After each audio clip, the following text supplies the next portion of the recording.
उदालगुरि डिस्ट्रिक्टआव जितु मोनसे लंनि लं एरेन्जमेन्टमोन जे जोंनि मास गेदारिं प्रग्राम जाय प्रग्रामखौ दिनै जोंनि आसाम गभर्नमेन्ट जोंनि बिटिसि गभर्नमेन्टफ्रा दिनै बिथांमोना होबथादों आरो बे होबथानायनि बेलायावहाय जोंनि ट्राइबेलफोरनि मोनथाय जोंनि ट्राइबेलफोरनि अधिकार भारत संबिधानाव जि जोंहा मोनथाय दंखायोमोन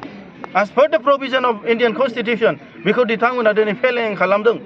जोङो दिनै डिसि जों रायलायदोंमोन एडिशनेल एसपि जों रायलायदोंमन बिथांमोना दिनै पुलिसनि सिकिउरिटि गैया दिनै चिफ मिनिस्टार बिथाङा तामुलपुराव फैगोन गुजरातनि इलेक्शननि थाखाय गोबां पुलिस हरबाय बिनि थाखायनो जोंहा पुलिस गैया जोंनि उदालगुरि डिस्ट्रिक्टआव होननानै बिथांमोना बारे बारे जोंखौ जाय परमिशनखौ डिपुटि कमिशनारा होखाबायमोन दिनै एसपि बिथाङा होबथाफिनदों नाथाय जोङो दिनै एडिसि बिथांजों एसपि बिथांजों जों रायलायनायाव मिन्थिनो मोनदों बे पलिसिया जाहैबाय जोंनि आसाम गभर्नमेन्ट आरो बिटिसि गभर्नमेन्टनि दिनै दैदेननायाव जोंनि बे डेम'क्रेटिक भाबै दिनै मास मुभमेन्ट खालामनो नागिरदोंमोन बेखौ दिनै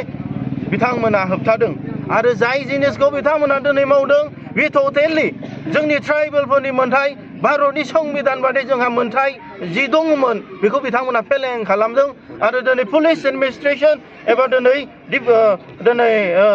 डिपुटि कमिशनार सोरबा मिनिस्टारखौबो दिनै आयेननि बेरेखा आन्डार माने एससि एसटि एट्रसिटिस एक्ट एगेन्स्टआव दिनै बिथांमोनखौ जों केस होनो हानायबो जोंना अधिकार दं बिनि थाखायनो दिनै BoNSUआ जों रावखौबो गियाखै रावखौबो फासयाखै जों जेराव मेरावनो जि लाखिदों जर जबस्ति पुलिस बिथांमोना दिनै बेयावनो जोङो दिनै आलादा रायजो सोमावसारनायखौ जों दिनै मावफुंदों थिग बिदिनो दिनै बे जायगायाव लाखिदों जों टटेल लामाखौ जों होबथादों आरो बेयाव जों होख्रावदों जों होसिख्रावदों बे बर'लेण्ड मुभमेन्ट बे मुभमेन्टआ दिनैसिमबो थैनानै थाङाखै आरो जेब्लानोसिम बे बर'लेण्ड मुभमेन्टआ जाया अब्लानोसिम जों सोमावसारबाय थागोन जों खुनु गिनायाव गैया खुनु फासयनायाव गैया मानो होनबा जोंनि मुभमेन्टआ भारतनि संबिधान बादि जोंहा मोनथारनांगौ मोनसे मोनथाय as per the provision of the Indian Constitution and Article 2 and 3 we're supposed to get a separate state for the survival for the protection and for the upliftment of the Bodo people and for the safeguarding of our indigenous rights दा बेनि सायाव जोङो दिनै जों आसाम सरकारखौ